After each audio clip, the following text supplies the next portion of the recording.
Much of a if and else statement is like this. If I want to have it in many lines, and so I assign -5 to x, and if x greater than 0, it would bring no negative number, otherwise it would print a negative number. What's going to happen? I'm going to click here at the top and it's going to run everything and say negative number.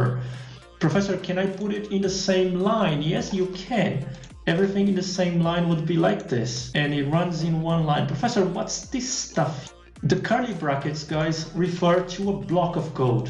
And it means that if I could put many lines of code like this, 3 in each block, and it would print the result in here. A cool property of R is the constructor. So you can basically run an if and else and get the result 5 or 6 as you simply do the test. The assignment takes place accordingly to the value of x. You either get 5 or 6. You can have more than one else, so you can have an else, if, else, and you do like this. It's called if and else ladder. With while loop, you can